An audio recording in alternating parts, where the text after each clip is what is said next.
The Spurs have finally pulled the trigger on a trade and secured the first All-Star teammate of the Victor Wembanyama era. De'Aaron Fox is headed to San Antonio, and the Spurs didn't have to get rid of a single piece of their young core. It was an absolute steal of a move, so now the questions become, how do Fox and Wemby fit, and what does this mean for the team moving forward? I personally believe that one of the biggest points of emphasis in Wemby's development will be the transition game. As of right now, he's a pretty big presence as both a rim runner and a trailer, but he's far from a truly elite open floor scorer. With his combination of length, athleticism, and overall skill, he should one day be a top-tier transition weapon. And I think the addition of De'Aaron Fox should really help unlock this, as that's a guy who really knows how to push pace. With that said, it's the half court, and more specifically the two-man game, that I think most people are interested in. Wemby is already one of the better and more versatile pick-and-roll scorers in the NBA. On the season, he's over 4 points a game, good for 9th, while landing in the top half of the league in efficiency. However, I do think it's very important to note that CP3 is arguably one of the best possible pick and roll partners when it comes to Wemby's individual production. He's got that pass first mindset, always looking to get the ball to the big man, and he has pinpoint accuracy on interior dimes. The only drawback is that he doesn't really pressure the defense much as a scorer anymore, and that's why a name like Trae Young was at the forefront of potential partnerships with Victor. When it comes to landing De'Aaron Fox though, the Spurs absolutely hit the jackpot. Is he the ideal pick and roll partner for Wemby? Probably not, as he isn't the type of passer that's going to consistently find him for free points. But does it even matter? When that all-star guard becomes available, you don't wait, and they got him without giving up any of their young core, so Fox is stepping onto a roster with Stephon Castle, Devin Vassell, and Jeremy Sohan, while Wemby is still on his rookie deal. Throughout Fox's career, he hasn't really played with this big of an interior threat, and he certainly hasn't played with anyone who's this big of a target. So there's definitely a possibility that more becomes available for him as a lob passer, and we'll have to wait and see if there's a shift in his approach. But going off of what we've actually seen from him, he has a very score-first mindset coming off of screens. I think you could make the argument that this is actually a good thing for the team though. On the season, he's 14th in the NBA at almost 8 points a game in the pick and roll, and that's while landing in the 91st percentile in efficiency. The only two players who exceed both of Fox's marks are Darius Garland and Shai Gilgeous-Alexander. Now, if we compare that to the Spurs as a team, they're 28th out of 30 in scoring from a pick and roll ball handler at just 12 points a game and 25th in efficiency.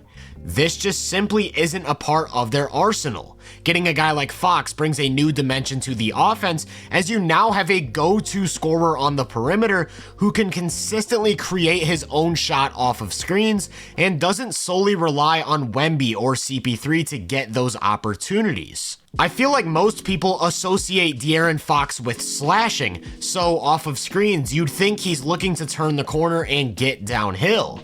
But actually that's not really his approach. He's one of the most patient pick and roll ball handlers in the league, slowing things down and using his live dribble to hunt for space in the mid-range where he's an elite scorer.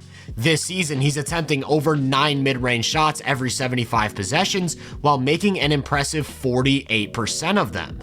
However, I do have a bit of a gripe with this because I think the leap he's taken as a shooter over the years has led to such an extreme shift in playstyle that it's had a direct correlation with less production as a driver. If we look at the amount of shots he's taken at the rim over the years, he peaked as a guy who attempted 5, 6, even 7, to now over the past 3 years landing in just the 3 to 4 range. And the reason I think this hurts his game is because rim finishing is still probably his best skill as a player. The actual converting of shots when he does get there hasn't regressed at all and remains among the very best guards in the league. So he's attacking less, and when he does attack, he's pretty contact averse, meaning he doesn't generate many free throws. As a result, I do think his shot diet hurts his efficiency quite a bit, which is reflected in the numbers. He's only ever been above the league average true shooting once in his career, and consistently lands about a point below that mark. With all of that said though, even if he isn't getting to the rim or the line as much as in years past, he still drives the ball a lot. To even the playing field between teams and players, I'll reference the numbers per 36 minutes. Fox is 12th in the NBA at about 16 drives per 36. That number would account for more than half of the Spurs' overall team drives, as they're 24th at just 31 drives per 36. Fox creates downhill pressure, which is something the team really didn't have before the trade. Going back to the two-man game specifically, I actually wouldn't be surprised if Fox is able to get back to some higher volume numbers at the rim, now that he'll also be playing off of the gravity of Wemby. Bigs are hesitant to leave Victor after he screens for the ball, as he's not only a threat to roll, but to pop into open space for three-pointers. If Fox is consistently coming off of screens and not seeing a second body, there's no doubt in my mind that he'll be touching the paint consistently. And this is a mutual benefit because, in the same line of thinking, if the big does commit to the ball to turn away Fox, he can just as easily create opportunities for Wemby to score. That gravity as a roller also brings extra defenders into the action. You'll often see someone tag Victor either from the wing or the corner to limit the pass, which leaves spot-up shooters all alone on the perimeter. Although Fox isn't quite the passer CP3 is, he is still really good at finding shooters on kickouts. His own driving alongside Wemby's rolling will undoubtedly create a lot of those opportunities, so not only are those two elevating each other, Fox can also get the best out of guys like Castle, Vassell, and Champagnie away from the ball. But what about those moments when Fox is playing away from the ball himself? Sure, Wemby should be able to easily play off of Fox as a creator, but how does Fox play off of Wemby? Because one of the biggest developments for Victor this season has been a much more effective post-up game. He's still not among the top of the league in volume or efficiency, but post-ups are becoming more and more a part of San Antonio's offense, and that's because not only is he a threat to score, he's basically an automatic double team who then has the passing to take advantage. I think it'll be interesting to see Fox play off of him, as over the past couple of years in Sacramento, he's really developed his off-ball game as part of a free-flowing offense. He's pretty good at filling out space and moving without the ball to make himself a target, and although he isn't a great spot-up shooter, he's at least a viable option. Over the past 3 seasons, he's made about 36% of his catch and shoot threes, which is slightly below average, and he pairs that with quick decision making as a slasher off the catch. What I'm most intrigued by though is the prospect of Fox playing off of Wemby as a cutter. Think about what the Nuggets have done with Russ. He's often the guy who enters the ball to Jokic in the post, then he counters double teams by immediately diving to the paint. I think we could see a pretty similar dynamic with Fox playing one pass away from Wemby and getting some easy offense. So in totality, where does that leave the Spurs as a team right now? Before the trade, they were the number 18 offense and the number 17 defense, with a record of 21-26, just 3 games back from a play-in spot. That's a pretty standard, slightly below average squad. However, it's more indicative of the team to split up the minutes where Victor's on the floor versus off. If we exclude garbage time, the team has performed like a very good defense with him in the game and one of the very worst with him on the bench. To me, the addition of Fox does virtually nothing to change this. On the offensive side of things though, there's been a pretty similar drop from a rating of 116 to 108, and this I expect to change. I'm assuming they'll stagger Fox and Wemby's minutes, leaving them with a legitimate go-to option to run the bench unit.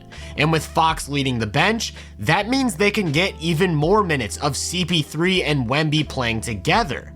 So if we look at the overall net rating with and without Wemby, it's been a complete collapse with a near 20-point swing.